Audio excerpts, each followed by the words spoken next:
Hello and welcome to Legacy. Afua, this is someone you've been wanting to do pretty much from the beginning. So nervous? We're going to do justice to this individual? Stakes are high for this one, Peter. I've basically got every gun in I've ever known, holding me to a very high bar, because today we're tackling really the founding father of modern Ghana and a huge figure in my personal family story in the birth of Ghana, but not just Ghana, the whole African continent, because as we'll hear, he was a pioneer for everyone who was colonized by the British and really all European empires. So yeah, big subject, no pressure. Okay, well, why don't we start by listening to Nkrumah and hearing what his voice sounds like. It is my great pleasure to welcome you to Accra and to this conference of African freedom fighters and supporters of the growing movement for Africa's liberation and unity.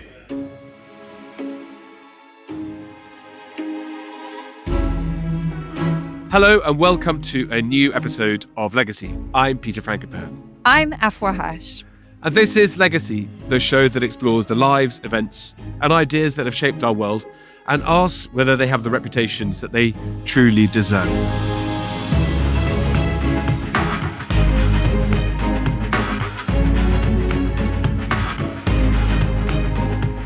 This is Kwame Nkrumah, Episode 1, The Good Subject.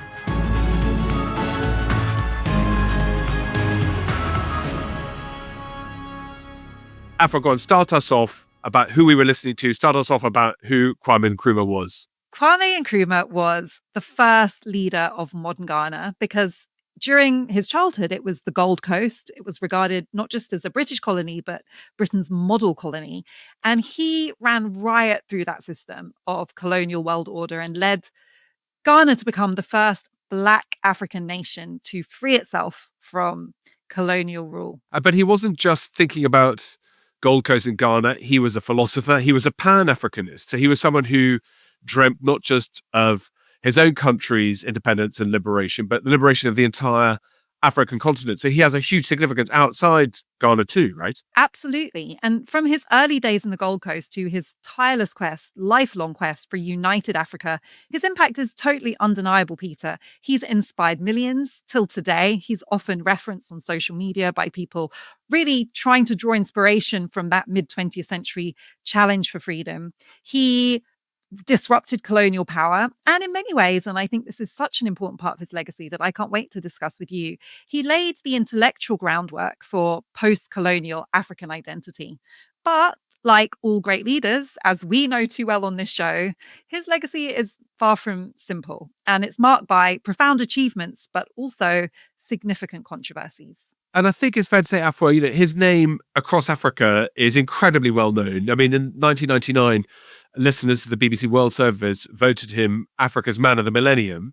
You know, with your Ghanaian heritage, is Nkrumah a name that is known in other parts of the world, outside Africa, in Europe, in England? Do you find yourself having to explain who he was? Have people heard of him? It's hard for me to say because I suppose I move in a world where people have heard of him. You know, I'm really plugged into Pan-Africanist circles, and not just in African societies, but in Europe, in America. I think there's growing curiosity about Pan-Africanism. But in Ghana, his presence, his legacy is undeniable. I mean, he is all over the architecture of modern Ghana. He's on the currency. There are monuments and memorials to him, things named after him. And he's been given the honorific title Osejafo, which is a name given by the Akan people of whom he was a member. And it means someone victorious in battle. Although, as we'll find out, he wasn't always victorious. And how close are you? Have you been honoured with the same title of Osejafo? Is that something that's coming? Is it? How many do we need to get a lot of downloaders to petition? Is it something that gets given as formally? Is it something that you kind of reach a particular point? Is it still a title that's given out today? It's a huge honour, and it's not something that you can kind of tee up your career for. It really recognises fighting, winning, and doing justice to the spirit of your people. So, I mean, yeah, as an aspiration, I think that, you know, if my life could live up to one where I fought for my community and did justice to their potential, that would be a huge honor. But there's nobody else, you know, who's known that way now. In a way, it's become synonymous in Ghana with Kwame Nkrumah. Okay, I'm just putting one out there that I want to do a legacy episode of the legacy of Afua Hirsch in due course. We might have to do a few before we Don't get wish there. that, Peter, because we usually only tackle people after they're dead. So don't Well, don't wish that on me. we can make an exception. But anyway, look, join us as we unpack the life of a man whose influence went from local politics to the global stage. A man who was revered but also vilified, but he was a titan of 20th century Africa.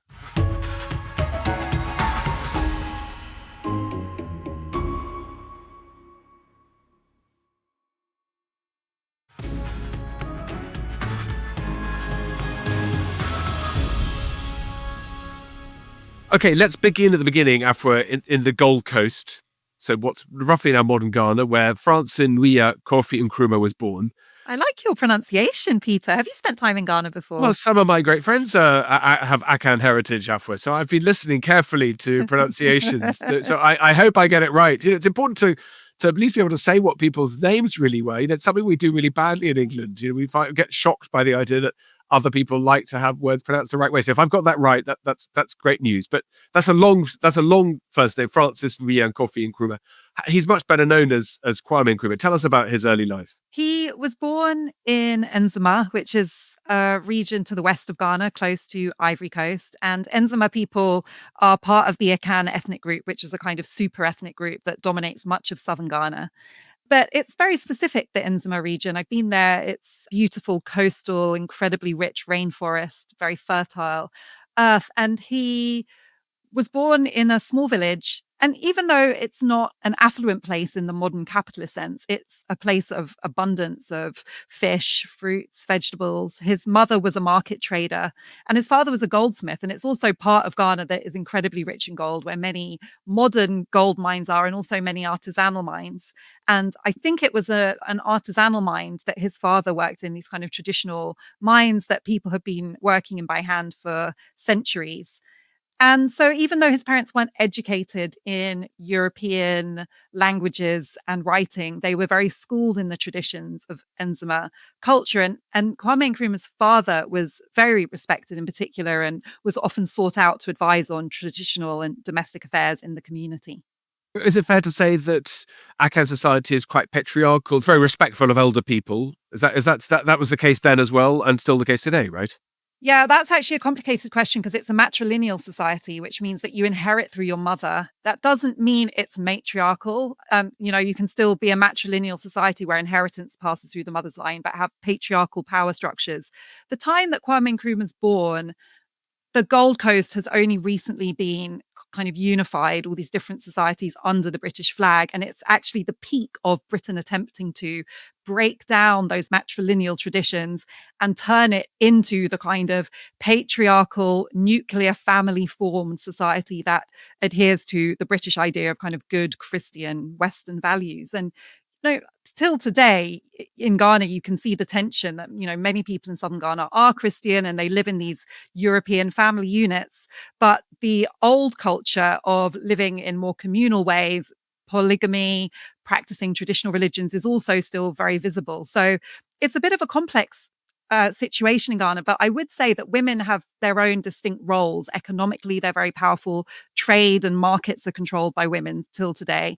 And so the European concept of kind of women being confined to the home is one that's completely foreign in Ghana. And actually, anyone who's visited a West African country, you don't need to be schooled in the kind of sociology of power. You will see it. You'll see the women in the marketplace. You'll see the women running the informal economy. You'll see the power women have in communities and households. And that's very much the world into which Kwame Nkrumah is born. And his mother, Elizabeth Nyanaba, is a huge influence on him. And I find their relationship endlessly fascinating because as we'll get to the later part of his life, as an adult who's becoming a huge leader, he always keeps her close. And you can really see the kind of love and devotion that exists between them.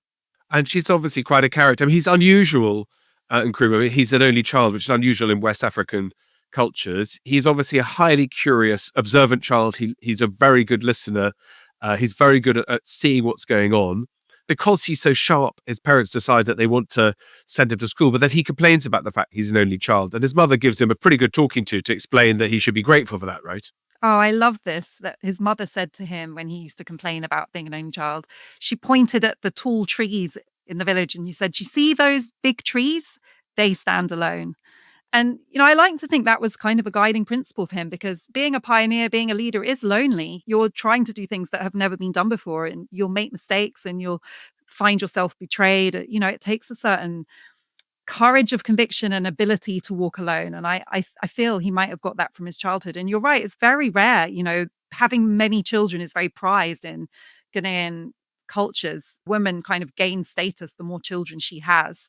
So, well, no one really knows why his mother only had one child, but you're right. He was very bright.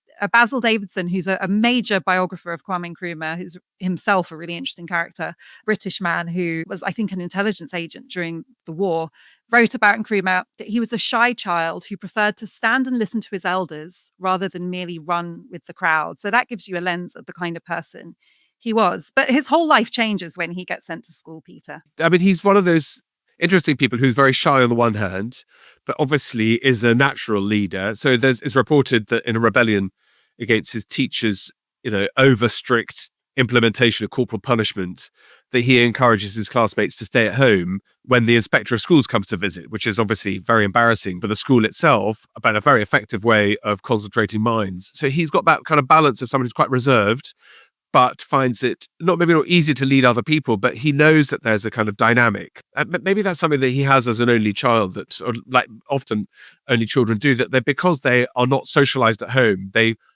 both hang back, but also want to get stuck in. But tell us a little about Gold Coast. I mean, here in Britain, people know about Ghana. They do know about the mineral wealth of Ghana. I mean, it's so famous going back millennia of the fame of the gold mines and also the wealth of the societies. But tell us a bit about what this society that we're talking about in early 20th century looks like, how the British have got there, what they do with it, how that's changing Ghanaian society. Well, how the British got there is a long and complicated story. Ghana was the first country in Africa to experience a kind of formal type of European colonialism when the Portuguese arrived in 1492 and built Elmina, which translates as the gold mine. It's a fort which you can still visit in Western Ghana, and it later became a major hub for trading enslaved Africans. By the time Britain came along and there were the Dutch, there was the Danes, there was this kind of cycle of European powers. By the time the British formally colonized Ghana, right at the end of the 19th century, it became a really important extractive economy for Britain. It was rich in gold, as you said, and cocoa. It still remains one of the largest cocoa producers in the world. But these are not crops for Ghanaians. These are all for export. And actually, they're so valuable to Britain that the Gold Coast is cultivated as what economists call a monoculture. So essentially you have this one crop and you have this one mineral commodity, and the entire economic future of this colony is dependent on commodity prices remaining high. It also means that the infrastructure that was built in the Gold Coast, which is often kind of touted by people trying to defend the empire as this benevolent gift to, the Indians and Africans. We built railways and hospitals. In fact, the infrastructure that was put in place was really for the purposes of helping Britain extract wealth. So if you look at a map of Ghana, you can see that the historic roads and railways were built from major economic centers straight to the coast. They didn't connect people from one part of Ghana to another part of Ghana. They connected the places where the mines and the farms were so that they could be shipped out to Britain or to other countries where Britain was selling goods. And, if you ever tap into any conversations about economies and development challenges in Africa today, it's still a massive problem, this legacy of colonial infrastructure that doesn't actually serve the needs of people. West Africa, I think it's important to understand, is very different from Southern Africa. We've talked on this show about the Rhodes legacy, about South Africa, about apartheid, segregation.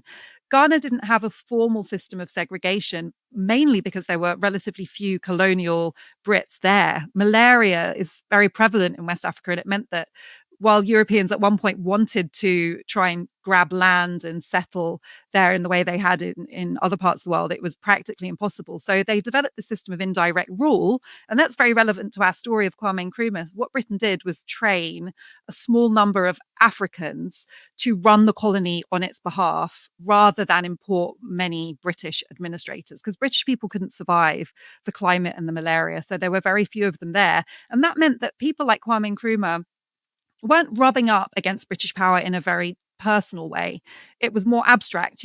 Britain controlled the economy, it was extracting the wealth, but there were also opportunities. And Kwame Nkrumah is one of the very few, because there were very few educated people when the Gold Coast was a colony, but those few had access to missionary schools where they were not just educated, but really, I would say, socialized into Eurocentric values. They were trained to be Christians. They were trained to behave like European people, to talk and eat and pray and behave in a way that British people thought was civilized.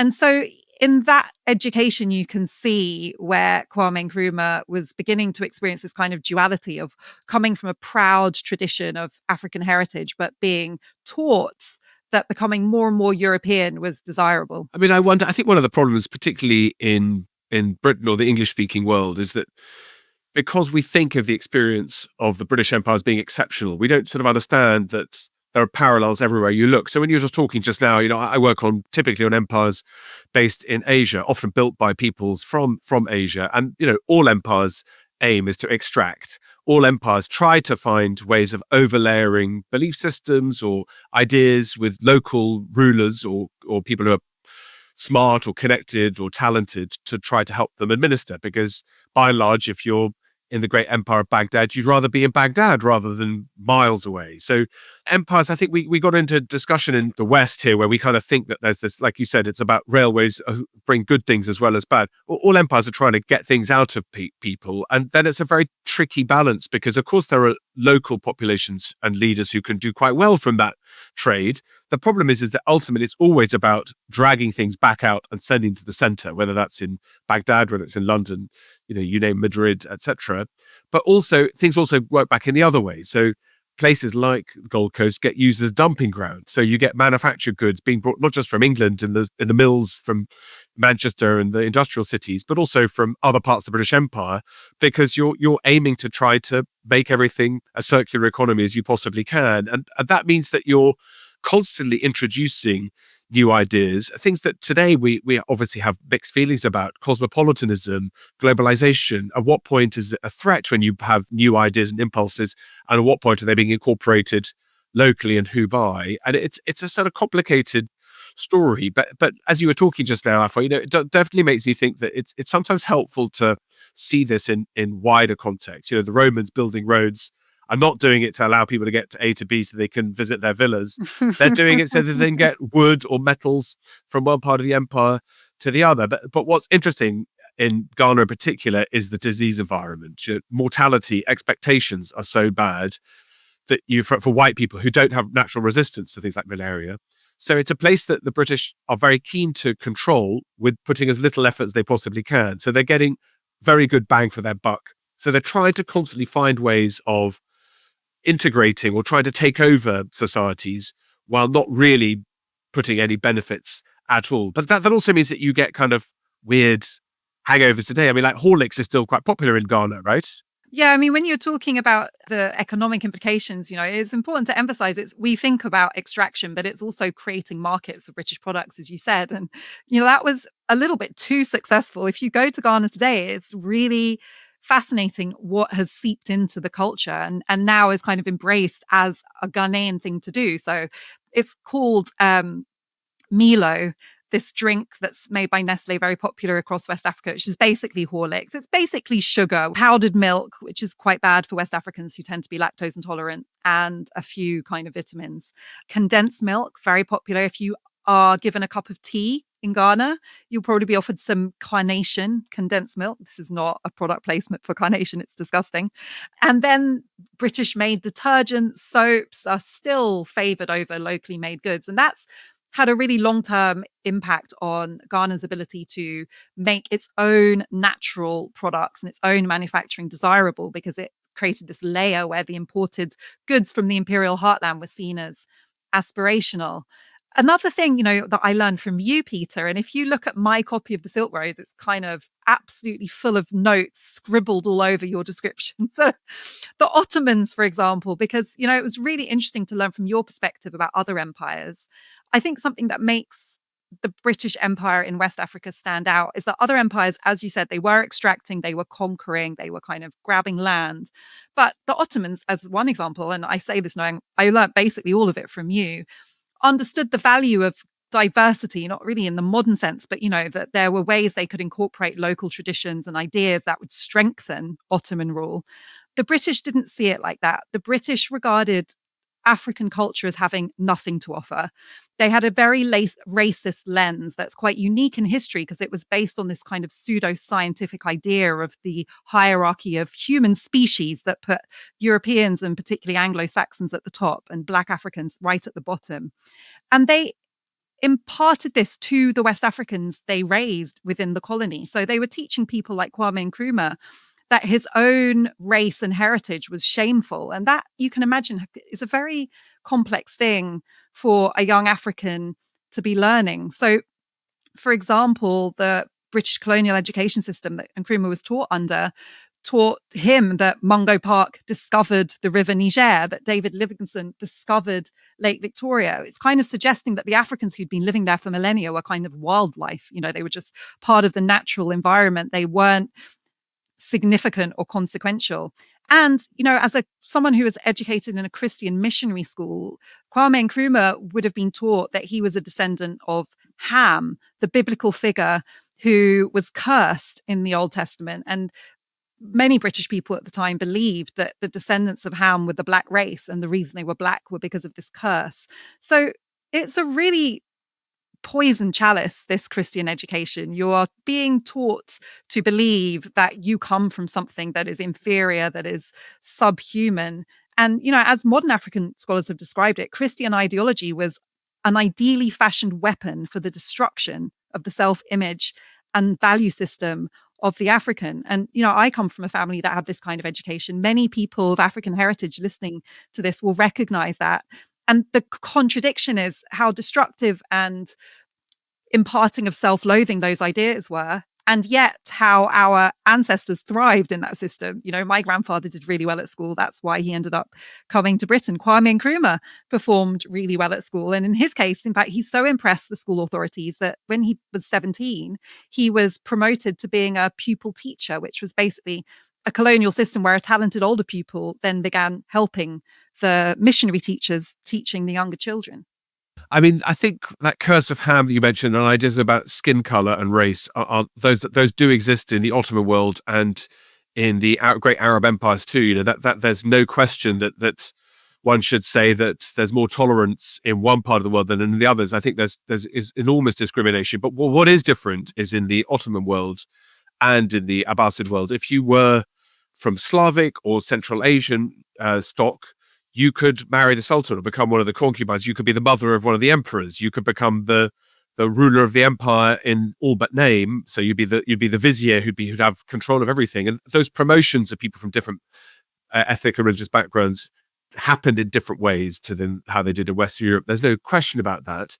But it's not surprising then, Afua, that you're going to find early independence leaders thinking about the ways in which the British are a problem and that the destiny and the future of Akan people, Gold Coast people, Ghanaian people should be in the hands of local leaders. Tell us a little about some of those early independence leaders before Nkrumah. Yeah, there was a really long tradition in Ghana of agitating for independence right back to really the early 19th century, if not before. So by the time Nkrumah was growing up, there were figures like Casely Hayford and Horton who'd argued for a version of independence, but it's not really the one we would recognize. And essentially, these were an earlier generation of educated Gold Coast Africans who accepted some of the premises of the European education they'd had. They accepted the idea that Westminster-style democracy was this kind of superior system of governance, that Christianity was the truth,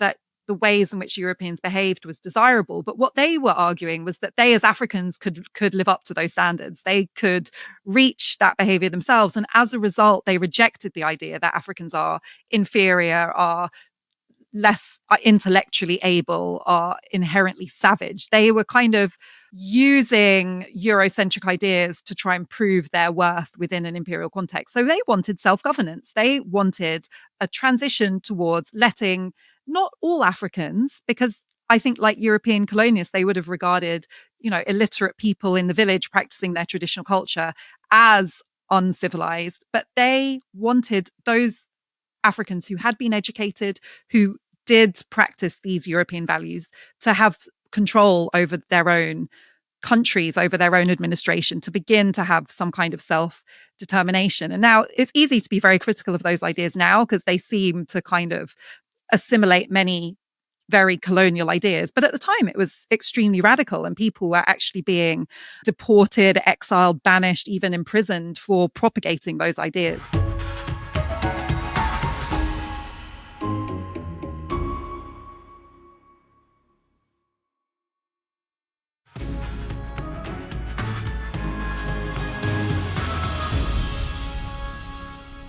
You've worked on so much on this, Afua, so we've got to get back to Nkrumah. But, I mean, there is a way in which this all gets slightly distorted as well, because Christianity is not a European belief system.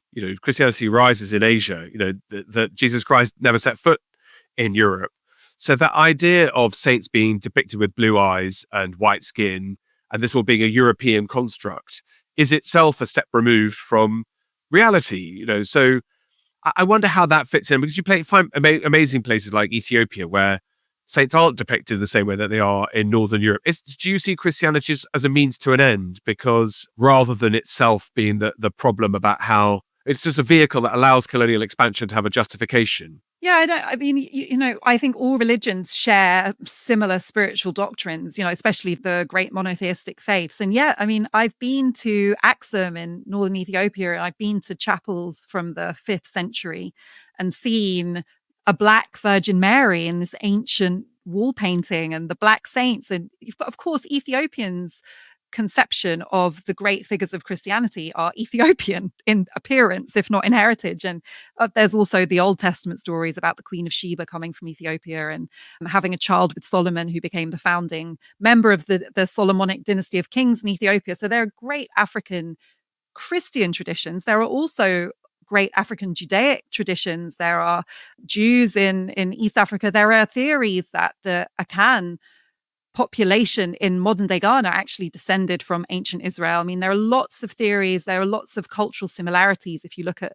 ideas about food and circumcision, even the name for God in Akan is Nyame, which is quite similar to Yahweh, which is the Old Testament name. There's lots of things that are quite difficult to explain without seeing some kind of connected descent. However, the thing about the Christianity Kwame Nkrumah is growing up with is it's not an Afrocentric Christianity, and it's not advocating many of the ideas that I think Jesus would have supported about justice and freedom.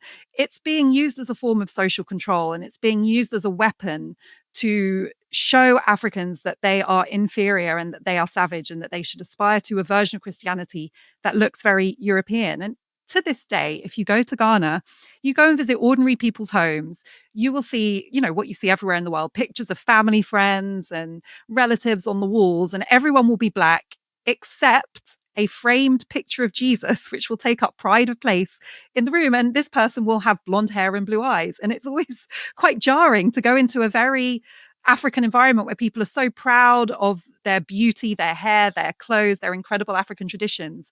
But there's still at center place this idea that the savior, the Christ, is a blonde-haired, blue-eyed dude. It just always strikes me as a real metaphor for the message that European Christianity brought, which is that at the top, the ultimate aspiration, the ultimate goal is the white person, and you are somewhere down the ladder. And I think that's a very complex legacy.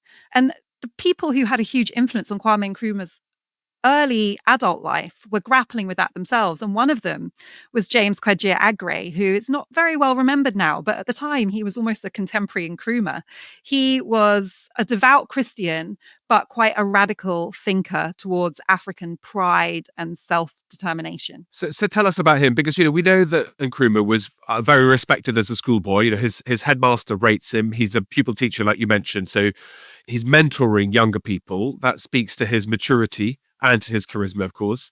But there's a sort of particular moment, right? Like often happens, where the principal of the government training college So Nkrumah is noticed when Kweju comes to visit his school. Tell us about Kweju and his life and how he influences Nkrumah. Well, one of the things that's very unusual about Aggrey is that at this period in the early 1920s, he's already spent time in America. And as a result, he's been exposed to an idea of blackness that is very unfamiliar in the Gold Coast. That might sound strange to people listening, because obviously the vast majority of people in the Gold Coast were black.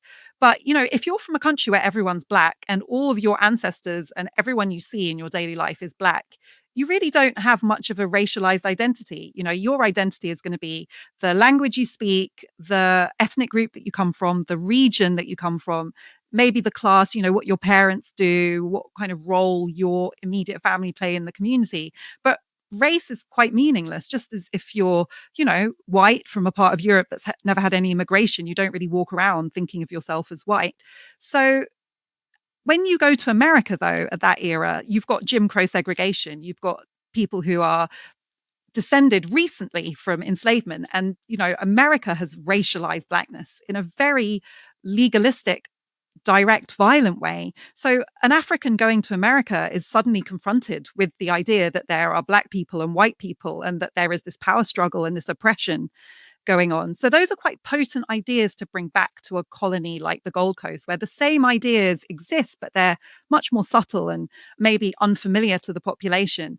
And in America at the time, there's also this interesting ideological battle going on between, you could kind of summarize it as Booker T. Washington versus W.E.B. Du Bois. And Washington is advocating this kind of self-help, this idea that people should really embrace the land and their ability to cultivate their own future by building. W.B. Du Bois is advocating a more intellectual idea that the most talented African Americans who've had this elite education should really enter those institutions and show, a little bit like the earlier Gold Coast independence leaders we were talking about, show that they're competent within a white system. And Aggrey's influenced by both these ideas and trying to figure out how they apply to the Gold Coast. And he's also influenced by Marcus Garvey, who we might do a whole series on, Peter, the incredibly influential leader from Jamaica who ended up being a kind of founding prophet of Rastafarianism. But crucially, at this time, he's going around America telling Black Americans that they should return to Africa, that Africa is for Africans, that the Black race should reclaim its pride, return to the motherland, that they can never be free in America. And this is bringing the kind of struggle for race back to countries like the Gold Coast. Aggrey didn't really agree with that. He thought that harmony between Black and white people was the ideal, and that you shouldn't exclude white people in this kind of free and independent future. But he brought these ideas to a very young, impressionable Nkrumah. And you can see Nkrumah navigating those ideas and kind of being highly influenced by what Aggrey thinks. He was incredibly magnetic as a personality, with this infectious laugh that impacted Nkrumah. But he loved his clothes, right? As so many Ghanaians do, Afua. But Nkrumah wrote about him saying he's seen the most remarkable man that I never met. It was a real somebody that Nkrumah could engage with intellectually, but also recognize that you've got to be able to communicate, and politics is always about being able to tell a story and to be able to find an audience you can communicate that to. But he doesn't agree with Aggrey about everything. So when you mentioned that his idea about harmony was perhaps more idealistic and maybe less realistic, therefore, as a result, he felt, Aggrey, that it was important to look for equality, whereas Nkrumah thought that more action was required than just to hope for the best. But how does that affect Nkrumah's journey coming under Aggrey's wing? Well, Nkrumah describes this period. So now we're in 1927 to 1930. He's at teacher training college, and he describes this period as the happiest of his whole life. And I think having a role model like Aggrey, somebody who is committed to the Gold Coast, to the future for his people, but who's also an intellectual, who's traveled, who's connecting with other Black intellectuals in Europe and America. This is really inspirational for him. And it's also a time when he's learning these skills of debating. He's part of a debate society. So these aren't just ideas he's grappling with in his head. He's taking part in these lively debates. I often think how amazing it would have been to be alive in that time. And, these ideas that ended up playing themselves out in exponential ways later in the 20th century were all being thrown around by these energetic, clever young Africans at the time.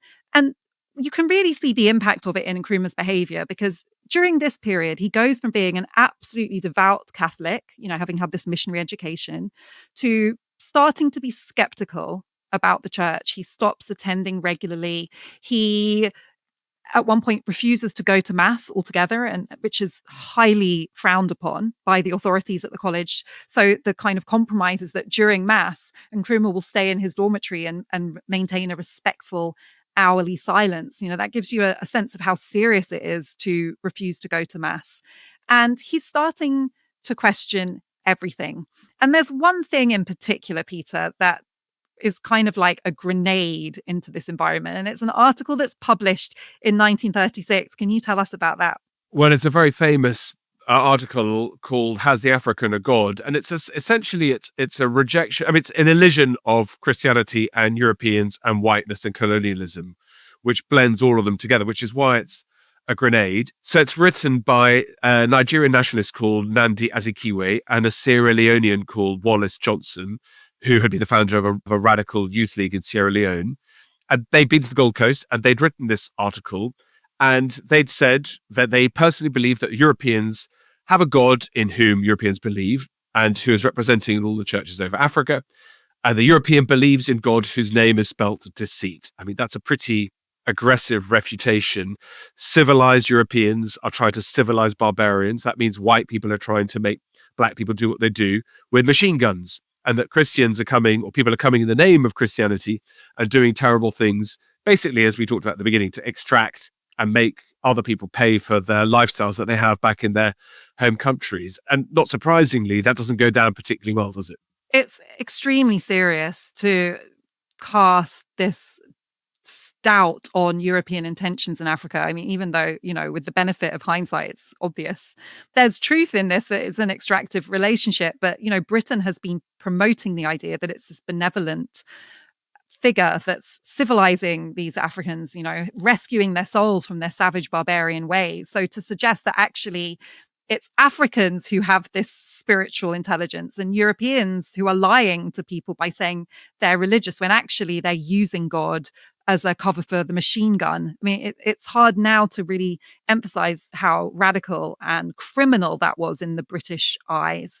So Nnamdi Azikiwe and Wallace Johnson were tried for sedition and they were deported. And, at the time, Sierra Leone, the Gold Coast, and Lagos and other parts of southern Nigeria were all run basically as one kind of West African colony by the British. There was a lot of movement in between these territories. So to be deported, was considered a serious punishment. And, you wonder whether actually they would have faced even more serious consequences had it not been for the fact that now they were gaining so much traction with their work and that actually that could have made them martyrs. But it's too late. Anyway, the damage is done. People like Kwame Nkrumah, who's still a young student, are beginning to see that their peers have the audacity to question British authority. And they're beginning to see the hypocrisy and the double standards of colonialism. And that really, for someone like Nkrumah, shakes him up and gives him the courage to start asking questions that maybe he'd had in the back of his mind, but it just seemed so unthinkable to ask. Yeah, and I think there's an even wider context. I mean, look, in the mid-1930s, discussions about race are taking place very aggressively in Europe about stigmatization and chronic anti-Semitism that eventually leads to genocide and Holocaust.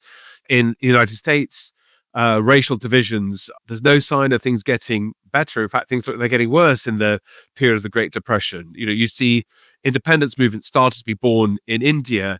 The overthrow of the Chinese emperor just about 15 years earlier also have seen a kind of an idea of people engaging with what does modernity look like? What does a world look like where some people are able to use force to create power structures and to stigmatize and inflame? So I suppose that, in a world which is more connected than ever in terms of how information is moving backwards and forwards, the role that Europeans play in Africa, the way that race is being used and being weaponized in lots of different parts of the world, the ways in which elites are monopolizing at the expense of the masses, I think it's an incredibly exciting and dangerous time where there's obviously scope and appetite for new ideas.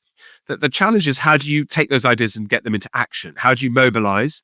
And as often happens, sometimes the solutions that head towards democratization and towards more freedoms end up going completely wrong. And that's one of the big challenges of what comes next in this story. But how Nkrumah engages with it is he thinks that the right thing is to find people around him who are also interested and engaged.